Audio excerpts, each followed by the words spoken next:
네, 서동수의 글로벌 마켓 리더 메리츠증권 서동수 대리와 얘기를 나눠보도록 하겠습니다. 안녕하십니까? 네, 안녕하세요. 네, 자 오늘 서동수 대리와 어떤 얘기들을 좀 나눠볼까요? 좀 먼저 이슈부터 확인을 해보도록 하겠습니다. 네, 증시에 찾아온 평화라는 주제를 가지고 얘기를 좀 나눠보도록 하겠습니다. 진짜 간밤에는 진짜 모든 게 다 좀 평화롭지 않았나 이런 생각이 듭니다. 뭐 유럽도 그랬고 미국도 그랬고 우리 시장도 그랬고 중국마저도 좀 안정감을 주는 그런 모습이었고요. 전체적으로 글쎄요, 뭐 이렇다 할 좀 흠잡을 데가 없는 그런 하루가 아니었나 하는 생각이 들어요. 한 2주 연속으로 해서 주말마다 굉장히 불편한 구간들이 나왔습니다. 그렇죠. 뭐 그리스 국민 투표다 아니면은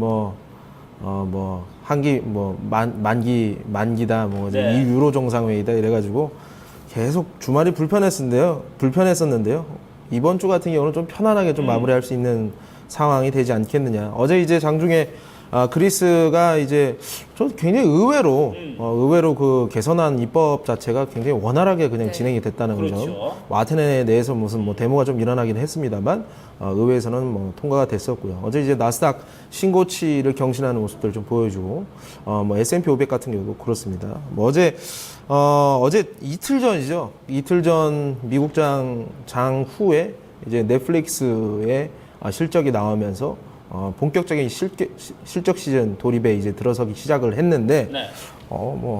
굉장히 다 좋은 이런 지금 데이터들이 지금 나오고 있는 상황입니다. 네. 어닝 시즌 얘기도 언급을 해주셨는데 간밤에 발표가 됐었던 이 골드만삭스를 제외하고는 금융주도 상당히 좋거든요. 이런 부분들 봤을 때 일단은 이번 어닝 시즌 상당히 좀 순조롭게 넘어가지 않겠느냐라는 이야기들 나옵니다. 사실 저희가 어제도 체크를 해드렸지만 금리 인상을 제외하고는 지금 모든 게 다 안정적이지 않나 이런 생각이 들거든요. 어떻게 보시나요? 네, 맞습니다.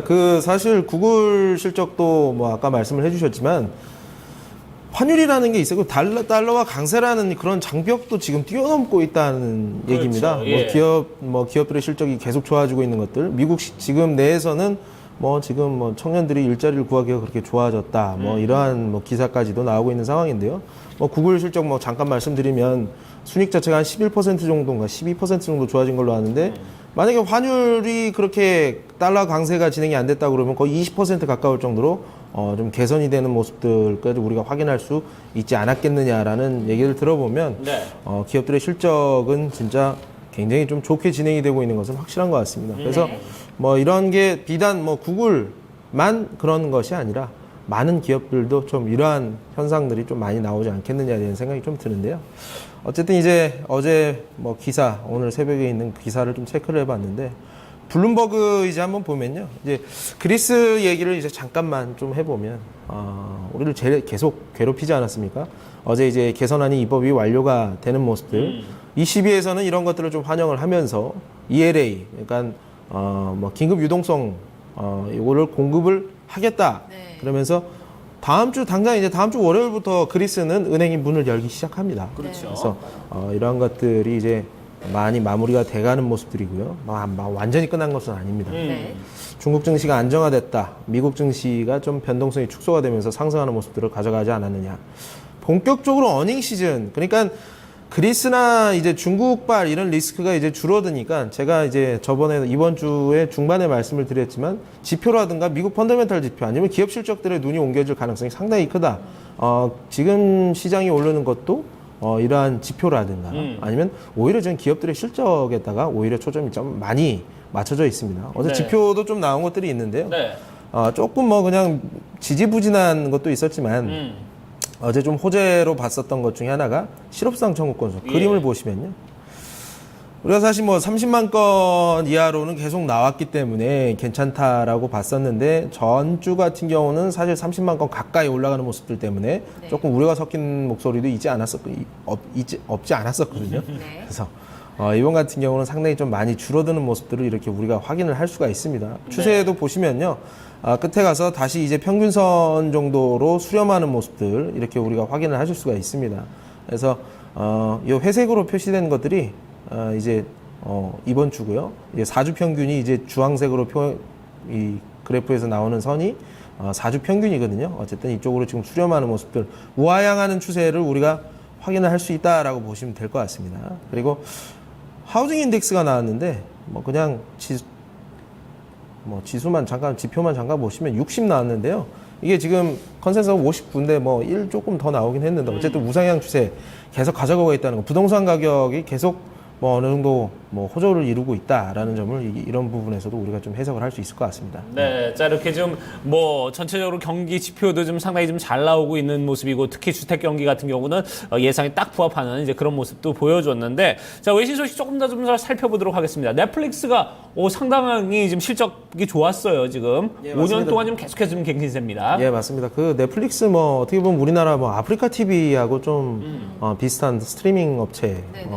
뭐 약간 좀 뭐 정확하게 얘기하면 조금 다르다고는 얘기를 할 수 있는데 이런 것들이 또 지금 실제 한국 시장에서 좀 영향력을 주고 있습니다. 넷플릭스 같은 경우는 지난 5년 동안 이제 5배가 올랐다고 합니다. 5배가 올랐다고 해서 뭐 어쨌든 신고가를 경신하는 모습들을 좀 보여주면서 굉장히 좀 시사하는 바가 많습니다. 그 넷플릭스가 주당 순이익이 예상치보다 좀 높이 나오는 모습들을 우리가 확인을 했었는데 이러한 것들이 어쨌든 미국 기업들의 실적이 좋아지고 있다라는 점, 이런 것들을 이용해서 지금 시장 상승으로 이어지고 있다라고 이렇게 보시면 될 것 같습니다. 네. 네. 넷플릭스가 또 새로운 뭐 주도주가 되느냐 이런 부분들 파급력은 조금 후에 살펴보도록 하고요. 이 글로벌 증시 안정화 국면에서 유럽이라던가 이 아시아 쪽도 한번 체크를 좀 해주시죠. 네, 이제 뭐 유럽 쪽으로 넘어가서 로이터를 살펴보면 유로 스톡스가 이제 50 같은 경우 1.5%가 올랐습니다. 6주간의 최고치 뭐 뻔한 얘기입니다. 그리스가 거쳐갔다. 네. 그 리스크가 거쳐가는 모습들. 앞으로는 또 어떻게 이어질 것이냐. 몇 주간 그리스 관련된 아주 긍정적인 뉴스들이 전해지면서 시장 상승 견인을 계속할 것이다라고 이렇게 표현을 했었고요. 이제 또 로이터에서 계속 전하기를 니케이도 3주 내 최고치다. 네. 엔화 약세가 지금 니케이를 이끌고 있다. 토픽스 같은 것도 0.9% 이렇게 상승을 하는 모습들. 중국도 사실 어제 장중에 조금 좋은 모습들을 보여주다가 결론적으로 그냥 어쨌든 플러스 양해값에서 마무리를 하긴 했습니다. 상해지수도 괜찮았었고요. 항생지수도 좀 안정적인 흐름들이 가면서 리스크가 굉장히 지금 축소된 국면으로 전개되고 있다라고 이렇게 전하고 있습니다. 네, 미국 경제가 회복되면서 그리고 또 글로벌 증시의 어떤 악재가 됐었던 그리스와 중국 이슈가 모두 이제 좀 해소가 되면서 네. 결국은 우리가 파급력으로 볼 때는 이제 앞으로 볼 이슈는 미국 금리 인상이 될 것 같거든요. 이 부분에서는 파급력, 이 지금 안정화 단계가 꾸준히 이어질 수 있느냐 이 부분을 한번 체크를 해봐야 될 것 같습니다. 그러니까 이제 선진 시장 입장에서 이제 유럽이라든가 미국 같은 경우는 이런 분위기 일본까지 낄 수 있을 것 같고요. 네. 거기는 이런 분위기가 계속 지속이 되는데 우리 입장에서 봤을 때는 물론 이런 분위기를 어느 정도는 항상 같이 비슷하게 가져가기는 하겠지만 금리 인상의 이슈는 우리가 빼놓을 수는 없는 부분들이다 라고 보시면 되는데요. 네. 어쨌든 미국이라든가 유럽, 중국, 외부의 리스크가 상당히 이제 영향력이 감소하고 있는 구간으로 좀 들어가고 있습니다. 그래서 증시는 당분간 좀 안정적인 흐름을 가져가지 않겠느냐. 특히나 선진 증시를 중심으로 해서 또 증시가 또 너무 좋다 보니까 원자재 시장 달러 강세와 맞물리면서 유가 같은 경우는 좀 하락하는 모습들, 다른 펀더멘탈된 이슈도 있기는 하겠습니다만 원자재 시장 전체적으로 약간 조금 상대적으로 좀 부진한 흐름이 이어지지 않겠느냐라고 좀 생각을 하고 있고요. 단기적으로는 일단 28일까지는 FOMC 이전까지는 우리가 약간 조금 FOMC에서 이제 금리 인상 관련된 언급이 나오는 부분들은 이머징 마켓에서는 사실 그렇게 긍정적이기에는 쉽지는 않다라는 생각이 듭니다. 물론 이제 거기에서 금리 인상하겠다 그러면 오히려 그때부터 다시 또 오를 수도 있습니다. 네. 인플로우가 진행이 될 수는 있는데요. 네, 네. 어쨌든 이런 것들 염두한 매매가 좀 필요하지 않겠느냐. 국내 증시에다가 좀 대입을 해보겠습니다. 기존 주도주들 어느 정도 어제 제약바이오텍이 하루 정도 조금 하루 이틀 정도 조금 부진하긴 했습니다만 그렇다고 해서 기존 추세가 깨진다고 생각하지는 않습니다. 쉬어가는 흐름이 되면서 이 유동성 장세의 피날레는 어쨌든 제약, 바이오텍, 헬스케어가 계속 이끌어갈 것이라고는 생각이 드는데요. 미국장을 우리가 좀 대입을 해봤을 경우에는 실적 장세라는 것을 우리가 분명히 염두를 해야 된다는 얘기입니다. 국내 증시에 어제도 제가 계속 보면서 실적이 2분기에 좀 좋게 나올 만한 주식들의 움직임이 굉장히 강력하게 나오고 있는 모습들을 우리가 확인을 할 수 있는 상황입니다. 네. 그래서 기업 실적을 따라서 가는 이런 매매도 우리가 포트 내에서 분명히 좀 필요한 부분이 아닌가. 저 사실 계속 제약 바이오텍을 전체 포트폴리오에서 굉장히 많은 부분을 가져가다가 어제 한 30~40%는 좀 실적이 기대는 기업들로 좀 스위칭을 많이 시켰거든요. 네.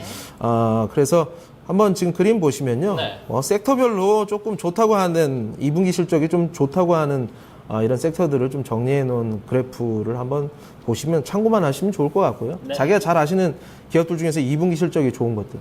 제가 상한 폭이 60%로 그러니까 하루 진폭이 60%가 날 수 있는 시장입니다. 그렇죠. 굉장히 위험할 수 있습니다. 대우조선해양 어제 분식이라든 2조 손실 이런 빅베스 여러 가지 얘기가 나오면서 대우조선해양 굉장히 부정적인 주가 흐름이 이어지고 있는 상황. 실적이 안 좋으면 내 주식도 그렇게 될 수 있다는 거 우리가 항상 염두를 해야 됩니다. 만약에 좋다면 그 반대 플러스 30%도 나올 수 있다는 얘기거든요. 더욱 재밌는 것은 최근 기간 수급을 이끌어가고 있는 연기금 매니저들의 네. 그 평가 방식이 일일 평가 방식으로 다 바뀌었습니다. 그래서 좀 아이러니하기는 한데 어쨌든 요즘 보면은 움직이는 주식들은 무조건 10% 이상, 이상한 주식들은 무조건 10% 이하로 떨어지는 모습들. 네. 연기금 매니저들도 일일 수익률 자체를 신경을 써야 되기 때문에 되는 쪽에다가 세게 밀어붙이고 안 되는 쪽에서는 무조건 커팅을 해야 하는 모습들을 우리가 아주 그냥 극단적인 모습이 시장에 나오고 있거든요. 예. 그렇기 때문에 과연 내 포트폴리오가 2분기 실적 발표에 유리한 포트폴리오인가라는 것을 분명히 한번 생각을 해봐야 되는 구간이 필요하다라고 정리를 해드리겠습니다. 그래요. 실적에 따라서 2분기 실적에 따라서 이제 종목들 명암이 뚜렷이 좀 엇갈리는 그런 모습을 보여줄게 좀 불보듯 훤하고 좀 이런 부분에서 특히 이제 좀 연기금에 대한 투자도 좀 몰리는 종목에 몰릴 가능성이 높다 이렇게 짚어주셨습니다. 네. 이런 부분들 여러분들께 좀 참고를 하시기 바라겠습니다. 이슈 여기서 마무리 짓겠습니다. 글로벌 마켓 리더 메리츠 종금증권 서동수 대리였습니다. 감사합니다, 대리님. 네, 고맙습니다. 감사합니다.